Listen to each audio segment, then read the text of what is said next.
Bismillahirrahmanirrahim.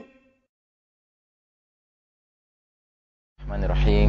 Alhamdulillahirabbil alamin wassalatu wassalamu ala asyrafil anbiya'i wal mursalin wa ala alihi wa ashabihi ajmain.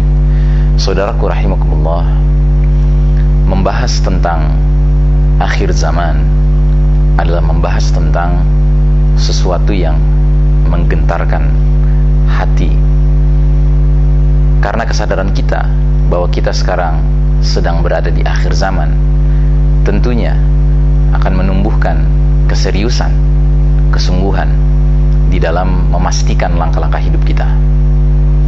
Semenjak diutusnya Nabi Muhammad SAW 15 abad yang lalu, di mana beliau adalah khataman nabiyyin, penutup para nabi, maka praktis dunia memasuki era yang disebut dengan akhir zaman. We are living in the end of time. Dan ternyata dalam hadis yang sedang kita kaji ini, era akhir zaman ini yang diwarnai dengan munculnya umat Muhammad SAW, dan kita alhamdulillah umat beliau yang beriman kepadanya, umat Islam, akan mengalami 5 babak dalam perjalanan sejarahnya. Kita sudah menyinggung pada pertemuan yang lalu 3 babak terdahulu, yaitu babak kenabian, an-nubuwah, babak kekhalifahan yang mengikuti manhaj kenabian, khilafatun ala minhajin nubuwah, yang diwakili dengan khulafa ar-rasyidin sebagai para pemimpin umat. Kemudian babak ketiga, mulkan adan, era para penguasa yang menggigit, yang diwakili oleh jatuh bangunnya kerajaan-kerajaan Islam. Dan ada 3 yang besar, yaitu Daulat Bani Umayyah, Daulat Bani Abbasiyah, dan Kesultanan Utsmani Turki. Maka kali ini kita akan sedikit mengelaborate, memperdalam kajian mengenai babak keempat. Saudaraku rahimakumullah, babak keempat adalah babak yang sedang kita alami sekarang ini. Babak keempat adalah era mulkan jabariyan, raja-raja yang memaksakan kehendak, dan itu berarti mengabaikan kehendak Allah dan Rasulnya. Semenjak runtuhnya khilafah Islamiyah yang terakhir pada tahun 1924 atau 1342 Hijriah, 80-an tahun yang lalu, maka umat Islam memasuki babak keempat, babak mulkan jabariyan. Dan babak ini adalah babak yang bisa dikatakan sebagai era paling kelam dalam sejarah Islam, the darkest ages of the Islamic history. Di era ini, di babak ini, umat Islam sejujurnya babak belur. Kita sedang dicabut giliran kepemimpinannya oleh Allah Ta'ala. Dan ini bukan perkara yang harus kita sesali atau kita ratapi. Dan ini bukan perkara yang seharusnya menimbulkan pesimisme dalam diri kita. Karena ini adalah sunnatullah. Ini adalah hukum Allah yang berlaku di dunia ini. Allah Ta'ala dalam surah Ali Imran ayat 140 jelas tegas menyampaikan, iyamsaskum qarhun faqad massal qauma qarhun mithluh wa tilkal ayyamu nudawiluha bainan nas. Bila kalian umat Islam dalam perang Uhud menderita kekalahan, luka, maka sesungguhnya kaum kafir musyrik Quraisy dalam perang Badar juga mengalami penderitaan, luka, kekalahan. Demikianlah hari demi hari Allah pergilirkan di antara umat manusia.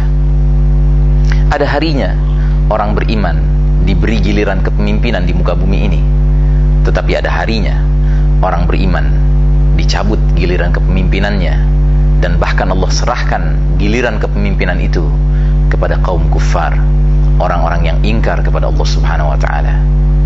Dan di babak keempat ini, inilah yang sedang kita alami. Umat Islam sekarang bukan menjadi umat yang memimpin umat manusia, tetapi dia dipimpin oleh pihak lain. Dan pihak lain itu bukan sembarang pihak, tetapi mereka adalah al-kafirin, orang-orang yang ingkar kepada Allah Ta'ala. Bahkan mereka adalah al-kuffar. Apa bedanya al-kafirin dengan al-kuffar? Orang yang disebut dengan al-kafirin adalah orang yang di luar Islam, tetapi al-kuffar artinya orang yang menentang Islam, yang memusuhi Islam. Dan inilah era yang sedang kita jalani, saudaraku rahimakumullah. sebuah era yang penuh dengan penderitaan bagi kaum muslimin. Dan dalam era seperti ini, kita harus kembali menelusuri sejarah Islam dan mencari fase yang mirip dengan era ini sebagai rujukan kita. Dan kalau kita lihat berdasarkan babak demi babak yang telah dialami umat Islam, maka era sekarang yang kita alami ini bisa dikatakan mirip sekali dengan babak pertama, yaitu babak kenabian, khususnya bahagian pertama, yaitu bahagian Fatrah Makkiyah, periode Makkah, periode di mana umat Islam minoritas, tertindas, dan terbatas ruang geraknya. Begitu pula yang kita alami dewasa ini. Umat Islam sekarang minoritas. Terdapat kurang lebih 6 miliar penduduk bumi di muka bumi ini. Hanya 1,6 miliar kurang lebih kaum muslimin. Berarti kita minoritas, saudaraku. Boleh jadi kita mayoritas di negeri Indonesia ini, tetapi sesungguhnya secara global kita adalah kaum minoritas. Dan kita adalah kaum tertindas. Ini tidak perlu kita pungkiri dan kita tutup-tutupi. Di ujung timur sampai ujung barat, kita saksikan negeri-negeri kaum muslimin menjadi negeri di mana penduduknya tertindas dalam berbagai aspek kehidupan.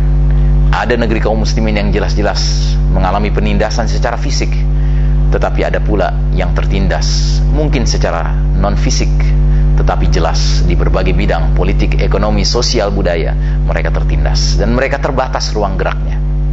Mereka tidak boleh menampilkan Islam dengan segenap kelengkapan syumuliyahnya, comprehensiveness-nya.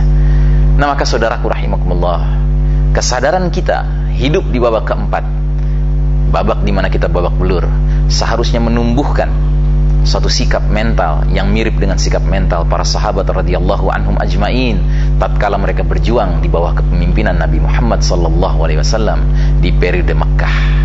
Bagaimana mereka berjuang? Setidak-tidaknya ada 3 kriteria perjuangan mereka. Penuh dengan kesabaran, 1, as-sabru. Yang kedua, penuh dengan al-istiqamah, konsistensi.